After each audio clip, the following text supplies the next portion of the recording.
Sources reveal details regarding Pakistan's ISI intel theft strategy, which includes stealing India's military response blueprint, hacked systems to learn India's attack plans, spyware sent to Indian defense personnel. Even personal laptops and phones have been targeted. It is being operated from Rawalpindi using Indian IP addresses and Indian servers and VPNs to send the spyware. My colleague Javed Hussain with us on the broadcast. Javed, take our viewers through the details, please. देखिए NIA की जो team है वो तमाम overground workers जो है उनको हिरासत में लेकर पूछताछ कर रही है, लेकिन जिस तरीके से साल 2023 में ओवरग्राउंड वर्कर्स जो दो पकड़े गए थे, जो इस वक्त जम्मू के जेल में बंद हैं, मुश्ताक और निसार, इन पर ये आरोप है कि इन्होंने आतंकियों को पूरी तरीके से लॉजिस्टिक और पूरा सपोर्ट किया था, जिन्होंने जो सेना की गाड़ी पर इन्होंने अटैक किया था। उसके बाद एनआईए जानकारी कल ही से मिल रही थी कि एनआईए की टीम है वो जो से पूछताछ करेगी, क्योंकि ये ओवरग्राउंड वर्कर्स हैं, कई ऐसे ओवरग्राउंड वर्कर्स हैं जो यहाँ पर पहले से हैं, इनके पास वो डिटेल होगी कि कौन सबसे ज़्यादा एक्टिव है। क्योंकि देखिए जिस तरीके से 20 ओवरग्राउंड वर्कर्स को एनआईए ने एग्जीक्यूट करके बिल्कुल अलग रखा है और इससे और भी लोगों को हालांकि डिटेन कर रखा है, लेकिन इन 20 में वो 4 बेहद अहम है। इसके अलावा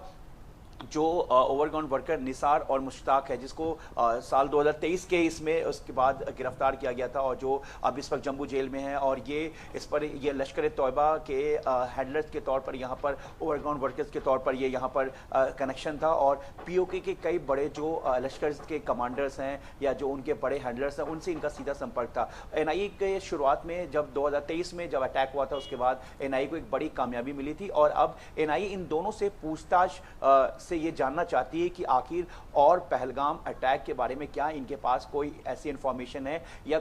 वैसे ओवरग्राउंड वर्कर्स जहां जो अभी जो एजेंसी जिनको अभी तक ट्रैक नहीं कर पाई हो, क्योंकि हालांकि एनआईए लगातार वैसे कई ओवरग्राउंड वर्कर को डिटेन किया हुआ है और जैसे 4 लोगों के बारे में पुख्ता सबूत भी मिले हैं कनेक्शन को लेकर। तो मुश्ताक और निसार से कुछ अहम और जानकारी मिलने की अहम जो है वो कोशिश है एनआईए की कि इस बीच जो कहीं ना कहीं मुश्ताक और निसार से लोग मिलने आते होंगे जेल में, तो क्या इस तरह की कोई चीज़ें या ओवरग्राउंड वर्कर जो दूसरे हैं क्या उनका कनेक्शन इससे है या कोई ऐसी इंफॉर्मेशन है जिसको लेकर एनआईए की जो टीम है वो इन लोगों से पूछताछ कर ये जानने की कोशिश कर रही है कि आखिर इसके पीछे का जो एक पूरा मॉड्यूल है आखिर किस तरीके से इसको पूरा तरह से एग्जीक्यूट किया गया। देखिए कुछ चीज़ें जो इन्वेस्टिगेशन में वो साफ हो चुका है कि किस तरीके से हमला किया गया, किस तरीके से आतंकियों का टाइमलाइन था, उनका मकसद जो क्या यही मकसद था या इसके पीछे कोई और मकसद था, क्योंकि टारगेट सिर्फ बैसरन घाटी नहीं था, इसके अलावा कुछ और घाटी थी जो इन टारगेट के इनके निशाने पर थी। लेकिन इसके अलावा जो अब क्या जो 26 लोग मारे गए, क्या इससे और बड़ा कुछ करने का इनका मकसद था या सिर्फ कुछ एक तौर पर एक मैसेज देना था। तो इन सब चीज़ों को लेकर कई तरीके से कोशिश की जा रही है, और जिस तरीके से जो जानकारी मिली कि बॉर्डर एरिया जो पाकिस्तान भारत का बॉर्डर एरिया जहां पर सुरंग की बात सामने आई है, एनआईए को एक इनपुट मिला है, इनपुट बेस पर वो इस पर जल्द जो है सर्च ऑपरेशन को कंडक्ट करेगी। एनआईए की टीम जल्द जा सकती है। ये वो सुरंग बताया जा रहा है जो आतंकियों के लिए पनाह बनती है और आतंकी जो है इसी का सहारा लेकर भारत में दाखिल होते हैं। इसके अलावा जो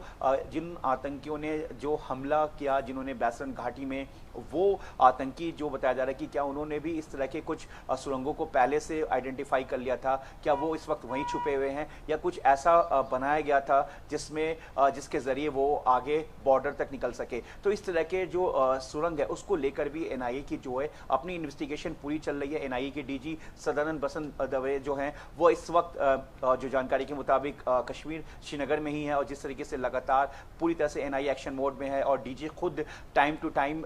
जैसे उन्होंने 1 मई को 3 घंटे तक उन्होंने वहाँ पे पूरी तरीके से जानकारी ली, पूरे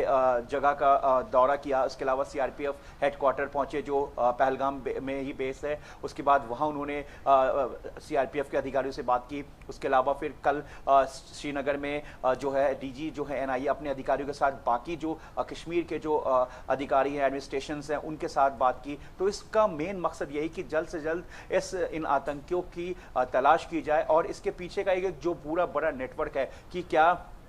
ऐसे ओवरग्राउंड वर्कर्स क्या कुछ और भी जो आतंकी हैं क्या उनके संपर्क में क्या कुछ और भी नेटवर्क ऐसा कनेक्शन है कि जो जी Okay, Javed, stay on with us. Ajay also with us on the broadcast. Ajay, what exactly is it that you're learning as far as the overground workers are concerned? See, Devika, this overground workers network has to be totally unearthed. That has to be totally dismantled from the Jammu and Kashmir, because if you see that for last many years, Jammu and Kashmir is facing terrorism from because of the Pakistan. Pakistan sent terrorists over here in the Jammu and Kashmir, and they basically carried out attack. Most of the terror commanders and terrorists, those who have entered in the Jammu and Kashmir, they have been neutralized in the past as well. But what happens that after some time, terrorism, revive itself. How this is possible? It is only possible because of the, overground workers network, those who are operating in the Jammu and Kashmir. So that's why they need to be taken care of. They need to be tackled, and then only forces will be able to,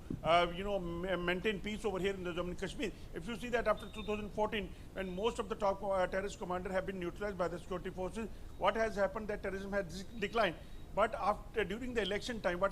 was observed that number of terrorists, they entered once again in the Jammu and Kashmir, and this overground worker network, they have given support, and they are involved in the they are working in the government jobs, they are working in Jammu and Kashmir, they live in the civil society. No one doubts on them.